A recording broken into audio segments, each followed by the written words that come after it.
Pun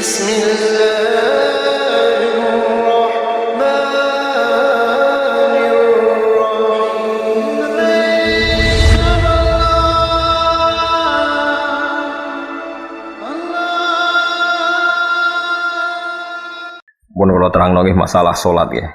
Terus kalau tak terangno dari awal redaksi ini Nabi, terus kalau terangno hukum fikih, badan itu nembe kalau terangno ilmu filosofi ini sholat.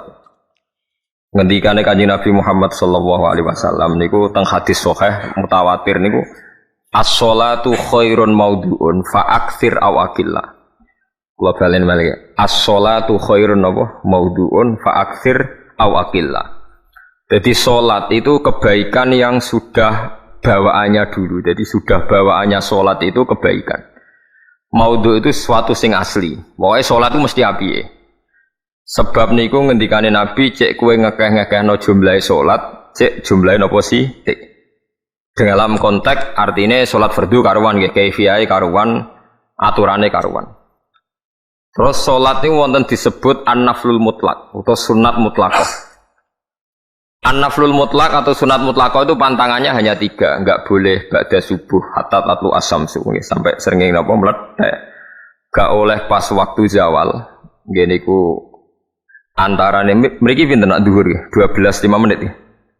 Pokoke meh dhuwur niku mboten angsal. Iki jenenge wektu napa? Zawal. Terus nomor 3 ba'da asar nganti napa? Surupe napa? Srengenge. Larangan 3 salat ini bisa dibatalkan kalau ada sebab yang mukorin. Misalnya bar ngasar kok ana wong mati. Berarti kita angsal salat napa? Jenazah. Utawa kowe bar subuh mlebu masjid terus dhe wudu. Niku ana ulama sing darani tetep salat tahiyat napa? Masjid. Iku sebabe nggih dukhulul masjid. Jadi hanya ada pantangan niku wae. Niki rungokno tenan. Nah terus yang menjadi kontroversi mulai zaman ulama ngantos samangke itu kaifiyah kados traweh. Wis ora usah tersinggung niki ilmu. Teng riwayat-riwayat Bukhari Muslim Nabi nu nak witir itu 9 rakaat. Lam yakut min hunna fi akhirihinna illa wahidah. Di Nabi nate sholat witir itu 9 rakaat enggak duduk sama sekali, mau terakhir duduk pas ke-9 terus salam. Sebagian riwayat Nabi memotong sholat itu sholatul laili masna berarti 2 2 2 2 2 8 terus 1 witir. Niki rungono tenan. Sehingga ketika ada sholat tarawih yang 4 rakaat tanpa tasyahud, sebetulnya secara fikih pasti kita sepakat sah. Karena kalau 4 rakaat tanpa tasyahud pertama, kenapa kita katakan sah? Karena Nabi malah pinten songo luwih seru to. Mboten iki karena yang menjadi kontroversi. Nah, dan tidak satu pun ulama di dunia yang mengatakan tasyahud awal itu wajib. Sampean yakin tasyahud awal wajib napa sunat? Sunat. Artinya khasnya hukum sunat itu gimana? Kalau ditinggalkan tidak batal. Berarti misalnya ono tarawih 4 rakaat berturut-turut, berarti tidak ada masalah karena yang ditinggal artinya tasyahud awal yang kita yakin itu hanya sunat. Tapi dasar ra cocok itu didadekno masalah kan. Dalile apa ya? Dalile ra cocok. Lah sing darani masalah padahal darani tasyahud awal iku sunnah. Kowe salat zuhur tasyahud awal sunat atau wajib? Sunat. Nak sunat tuh khas ya, ditinggal batal lho ora? Betul. Tapi nak sing ra cocok ya batal. Hukum ono cocok ra cocok. Mboten iki kula terangno. Nah, tarawih itu yang kontroversi ini teng kitab Majmu' karangan Imam Nawawi. Ya akal-akalane tiang-tiang niku. Kula nganti sakniki kan mboten nate ngimami, tapi nggih tak kandhani imam. Soalnya niat ngakali pangeran, tapi pangeran bakali ya ora kena. Ngeten, ini dawuh Imam Syafi'i. Tarawih itu kalau terakhir kan pinten? 3 rakaat ya. Kan 2 rakaat dulu. Lalu pas 2 rakaat itu pas witir, yang witir kok tarawih. Yang terakhir witir 3 rakaat itu 2 rakaat sampai niate witir napa? Witir. Setelah 2 rakaat sampean salam ndak? salam. Itu menjadi sholat teraneh di dunia. Karena kue muni witir tapi jumlahnya 2. Nah, itu sholat teraneh napa di dunia. Terus sampean muni ngene, mboten Gus maksud kula niku telu tapi lurus sih. Berarti kayak kudu nerangno pangeran, kudu kamu pangeran kayak penjelasan. Gusti ini 2 sementara loh, nanti ada. Karena jika Tuhan tidak kamu kasih penjelasan, akan aneh kan disebut witir, tapi rokaatnya 2. Maka kamu harus niatnya Gusti ini cicilan witir. Nah, sehingga jangan kira engkau 2, tapi ini nanti 3. Nah, itu makanya setiap bilalnya atau matinya kan solu sunnatan rokataini minal witri. Jadi diumumkan sholatlah 2 rakaat, tapi yang satu paket dengan cicilan witir lah. Itu lucu. Karena Anda sekali bilang tuh witir, berarti Anda bohong kan? Nyatanya 2 rakaat. Tapi kritiknya Imam Syafi'i ini kan lucu. Imam Syafi'i yang imam kita itu mengkritik, itu sholat aneh kalau begitu. Sholat itu kalau sudah salam itu dianggap sholat mustaqillah, sholat yang mandiri. Nggak bisa sholat kok bertakluk dengan sholat setelahnya. Sholat itu kalau sudah dimulai takbir, diakhiri salam ya selesai dan menjadi sholat yang mandiri. Nggak bisa sholat yang mandiri nih. Engkau nasibku ngenteni yang satu itu. Iso sholat nggak selesai yo. Selesai. Sebab itu seharusnya witir agak resiko ya orang rokaat langsung tasyahud awal, engkau terus tambah sak rokaat. Kados mirip maghrib lah, mirip apa? Maghrib. Tapi itu kan masalahnya tidak populer sih. Nah itu. Akhirnya diakali wa shollu sunatan minal witri nggih. Kemriki ono minal witri kan?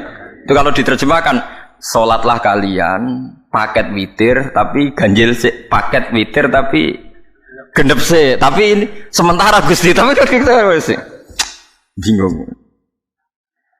Itu cara pangeran bingung tenan ngadepi. Nah, makanya itu nak cara kula ya ora usah dijerok-jerokno, pokoke ngono iku. Ya dadi barang keliru kadang ya muga-muga sepuro pangeran wis ora usah ngono. Jadi nak salat kayak nak cara Sayyidina Utsman itu memang beliau bilang 2 rakaat itu berdiri sendiri. Karena sholat itu setiap 2 rakaat selesai. Setelah salam itu selesai. Nanti yang witir ya 1 itu. Makanya 2 itu rasa ana witir-witiran cara Sayyidina Utsman. Muga Nabi dawuh wa autir bi wahidatin. Kemudian sholat-sholat Anda yang 2 itu ditutup witir. Berarti ya yang sholat kedua ya sholli sunatan ini biasa saja nafal mutlak. Enggak usah nyinggung-nyinggung napa? Witir. Paham nggih? Loh ini penting sekali karena nyatanya ada witir kan? Nyatanya tidak nopo witir. Lah nanti yang 1 terakhir witir.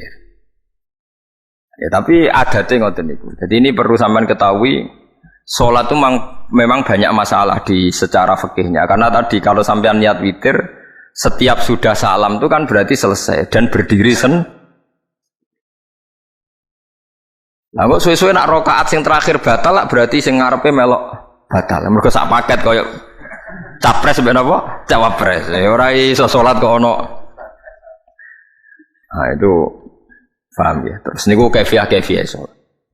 Di sampean memang akal-akalan tenggene witir pun bener shollu sunnatam minal witri rakaataini. Dadi niku rondok bener ya rondok ngawur dadi ngawurnya itu tadi wong salat iku mustaqillah setelah ditutup salam selesai kok bergantung. Hanya nasib 2 ini kan bergantung setelahnya kan? Mana ada sholat kok sudah ditutup berkaitan. Mulane kula niku nak witir ya ora tau tak niati witir. Mun kula ora cocok mbek pengumuman niku ora pati cocok. Tapi kan kula makmum, ora malah dihisab kan cara salah ya. Sholli sunatan anut imam teng ati kula mpun sesuai. Nah, ame salah ya malah salah, nak bener ki melok napa? Bener, tepak-tepakan wonten mawon. Jadi kalau ini wong alim fikih tapi paling tersiksa mergo kalah mbek adat, kalah mbek napa? Adat. Tentang adat ora apik. Jare Nabi kono umume wong ya melok umume wong. Nek wong pintu ya melok napa? Pintu. Nah itu intinya Imam Syafi'i harusnya punya rasa malu orang yang mengatur sholat sedemikian rupa. Sebenarnya sholat itu niatem salah lah, kelira-keliru lah. Wong sholat itu wis apik, ora usah detail-detail napa niat. Lalu dari Imam Syafi'i kowe mlebu masjid niat duha ya untuk tahiyat masjid, niat tahiyat masjid nak nek wektu duha ya untuk duha. Karena wis barang apik, wis piye-piye tetep apik. Ngono dadi ora usah ribet-ribet niat ngono wong barang apik. Paham ya? Tapi kan sederhana kan sebenarnya kita tidak perlu bulat. Tidak perlu apa? Bulat. Paham ya? Terus ini penting. Nah, terus yang ketiga masalah kesunatan jamaah dan tidak. Ini kalau terang detail. Menurut hukum fikih, tahajud itu jelas gak disunatkan jamaah. Witir juga gak disunatkan jamaah. Tapi semua ulama yang bilang tidak disunatkan itu gak ada yang memfatwakan hak batal kalau berjamaah. Jadi tidak ada yang bilang dikatakan batal kalau jamaah. Cuma tidak disunatkan jamaah. Tapi Rasulullah itu pernah main di salah satu sahabat di waktu duha. Sahabat itu sakit, ingin ngundang Rasulullah, kepengen dalamnya di kenangan nanti tinggi sholat sinten Rasulullah. Ternyata Rasulullah ketika sholat, anak-anak dan istrinya yang sakit tadi ikut jamaah dan Nabi membiarkan. Bahkan Nabi sempat ngatur shaf. Padahal itu satu bentuk sholat yang kategorinya nggak disunatkan apa? Jamaah. Itu makanya Imam Nawawi bilang sholat-sholat yang nggak disunatkan jamaah itu masih boleh jamaah. Seperti witir, duha. Ya, tapi aja terus jadi gerakan tahajud bersama. Nah ini kalau ora cocok nih. Wong ora kepen tahajud kok dijak nopo? Tahajud. Kula nggih nate dipamiti Gus nek ana tahajud bersama. Cangkem ora usah. Wong sing ngeloni bojone yo lagi ibadah, bocah ibadah sing ora enak. Mergo jare Nabi wis jelas wa fi buti ahadikum sedekah. Dadi kowe iku malah lucu. Wong wis ibadah kok bocah apa? Ibadah. Jadi sing ngeloni, lho ngeloni ra kudu ngeloni bojo, ngeloni anak iku ya napa? Ibadah. Takokno ruhen. Nak ngeloni bojo gak di masa depan ngeloni apa? Anak. Ngeloni anak nggih napa? Ibadah. Ning omah njaga anak bojo timbang dhewean nggih napa? Ibadah. Mulane kula nu rapati cocok nek ana tahajud bersama. Oleh tapi aja dadi gerakan. Nek sing pun nglampahi nggih monggo. Sing umate seneng nggih monggo, itu tetap baik. Tapi baiknya bergantung sejauh mana ini tidak dimasalkan. Sekali dimasalkan tetap tidak baik. Karena nanti punya akibat yang sedang baik diajak baik yang lain, dari baik nikmat menjadi baik gremeng itulah itu perkara kan. Hanya orang kan sepakat kan nak ngumpuli bojo ibadah, kabeh ulama sepakat kan. Dan itu penggemarnya banyak.